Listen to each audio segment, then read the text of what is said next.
Hey guys, welcome back to Let's Play Ghost Trick. On the last episode, we had a whole bunch of information dumped on us about Kamala, her mother, and Detective Jowd. Let's go pick Jowd's brain and see what he has to say about this whole situation.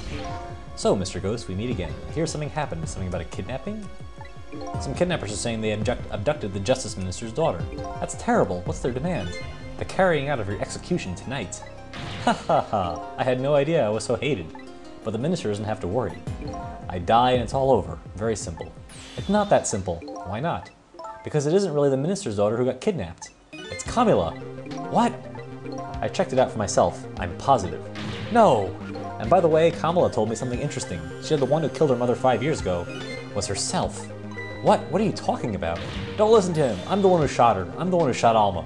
And when I'm executed tonight, that will be the end of it. Kamala won't have to suffer anymore after tonight. For a capable detective, you say some incredibly misguided things. Your dying isn't going to end that girl's suffering, it'll just bring her new suffering.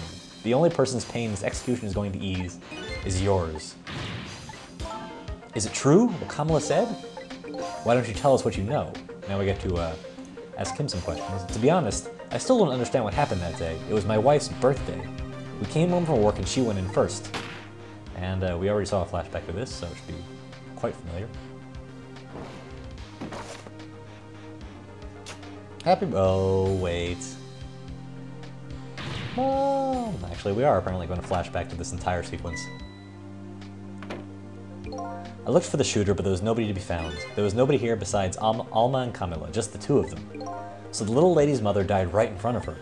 Oh my, that's so horrible. Kamala told me about it. She was crying. She said the contraption she made did something it wasn't supposed to do. Made an impossible move. An impossible move. Yes, I would say shooting her mother is an impossible move for a happy birthday machine. The powers of the dead. It's been 5 years since then. I stopped thinking about it. I shot Alma. There's no other explanation. That's what I'd convinced everyone of, even myself. But tonight you showed up and gave me an explanation I never would have thought of before. The powers of the dead, right? That day in that room, powers that I didn't understand were at work. And if that's the case, it clears up all the mysteries. Maybe not all. There were a couple of other people who know about those powers.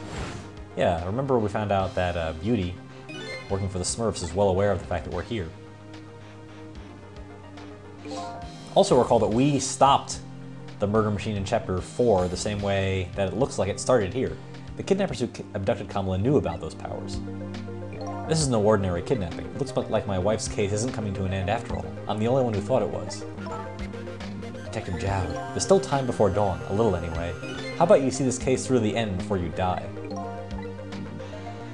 Let's find out about this impossible move. Kamala was a quiet little girl, but she was good with her hands. She was a little genius at making elaborate toys and contraptions.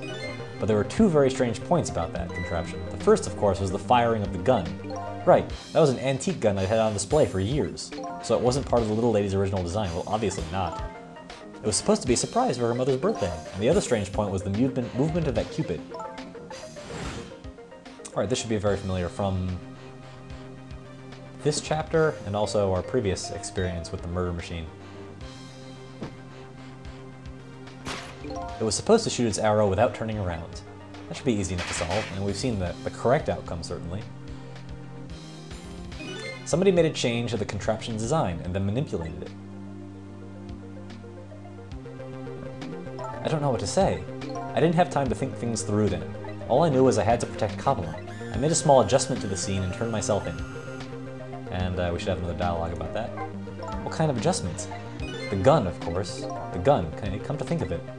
As I pointed out several times during the last chapter, the gun is missing, there was just a picture there. The scene of the crime was otherwise oddly undisturbed. There was no gun there, just a picture hanging on the wall. Of course not, because I secretly switched the gun out of that frame with the picture. I didn't believe what she told me about her contraption, but one thing was for certain, that gun was still smoking. So that gun really did shoot Alma. I hid the gun before I went to the police. You hid it? I put it in a wooden box and gave it to a certain detective. What, you mean? And that detective still thinks it's a music box. So that's what's in the box, huh? I got a different murder weapon ready to give to the police. My own pistol. And I did a few other things to make it look good. I won't go into the details. When I was all done, I turned myself in. If this is anything like the usual Phoenix Wright murder cases, police are not particularly good at checking up on ballistics, so it probably was pretty easy to forge that evidence. Anyway, let's see what happens when we get back to Real world. Note that the Minister, Lin, and Jowd were all in on the conversation, but Cabanela, not having died yet in this game, was not. Detective Jowd, is what you told us just true? Yes, of course. In that case, there's still time. Still time? Time to solve the case. It started 5 years ago. You didn't do it, Detective Jowd, and of course little Camilla didn't do it either. So the true perpetrator is still out there, and I'm going to prove it. For Camilla's sake.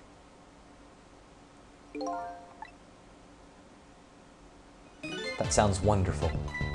Of course, he's finally gotten over taking the coward's way out of the situation. Thank you, Detective Jowd. Lin, where's that music box now? In Temsic Park. Camilla left it there. That gun is important evidence. You better go pick it up.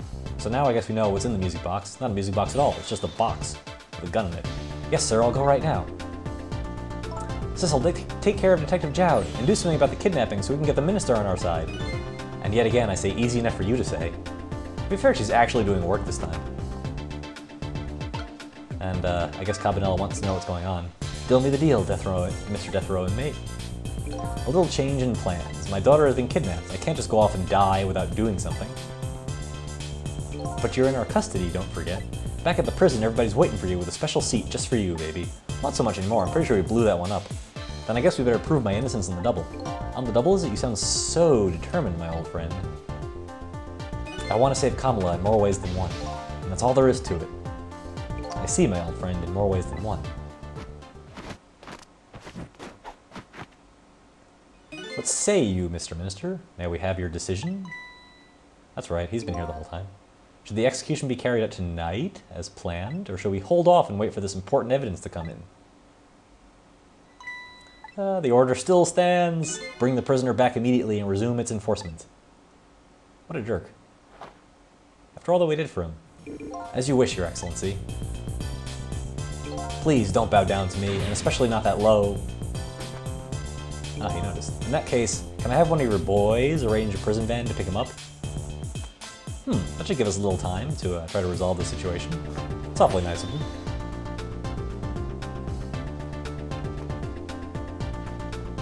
Check it out, does he come with his own seat? That's pretty nice. And he comes prepared for everything. The van should take about 10 minutes, I'm guessing. Your escape tonight was brilliant. Will you show me another miracle in these last few minutes of yours, Mr. Death Row inmate? Cabanela's gotten awfully savvy all of a sudden. Anyway, our next goal is to do something about this kidnapping case. So let's go say hi to the Justice Minister's actual daughter. Ladies' Red Apartment. Here we go. This should take us to Emma Anomaly's apartment. I know it wasn't really the most pleasant experience the first time we were here. Just as I thought. This little girl is safe in her bed. Yep, that's her.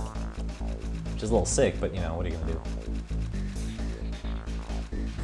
Murder, execution, jailbreak, betrayal, and now kidnapping. This last link in the long chain of sad fate lit a fire in Jowd's heart, and the chance to turn it all around is right here in this room. Yes, indeed. I'm getting a strange premonition. Everything that happened so far tonight has related back to me in some way. And I bet this mistake-ridden abduction does, too. Chapter 13, 12:51 a.m. Moving along pretty well. A lot of events taking place in only about an hour or so. I visited the novelist's apartment again. I'm hoping to be able to do something about this mistaken identity kidnapping. As long as there's any possibility that could be his own daughter who was kidnapped, I doubt the Justice Minister will call off the execution tonight. And back we are. Let's see what we can do here. The key to dispelling the Minister's doubts is now in bed coughing, and I need to use this key before that prison van arrives to pick up our death row inmate. Type, type, type, type, type, type. Stop that infernal coughing. I'm trying to work here. My darling angel, oh, just listen to that cough. You naughty thing. Did you leave your nice warm bed to go out into the night to play? A daughter after my own heart, but I confess I didn't even notice you were gone. Sigh, negligence. How charming. I didn't go out to play. I went to buy Papa a birthday present. Gee, if it's his birthday now, at the same time as Christmas, that sucks. Life sucks for that guy. He said he wanted a new lighter, but that's no reason to go out this late at night. But my fever finally went down. I could barely move before that. But look what it brought you. Your fever is now worse than ever. Here is to the feverish passion of my darling angel. Geez, don't take her to a doctor or anything. Mama? Yes, darling? Let's call Papa and wish him a happy birthday, even though it's already past midnight. Not tonight, Amelie. I hate you! Looks like this little girl was safe all along. I already knew that, but I'm still relieved all the same. And there's another lucky development too. Amelie wants to call her father. Now if I can just make use of that feeling somehow, that would surely bring the Justice Minister around. Sure, why not? Let's see what we can get to from here. Let's light this lighter. It's something we can access from here. And slides the phone right into her bed. Easy enough, right? The phone! Oh, you didn't think it would be that easy, did you? No, they have to make life difficult for us.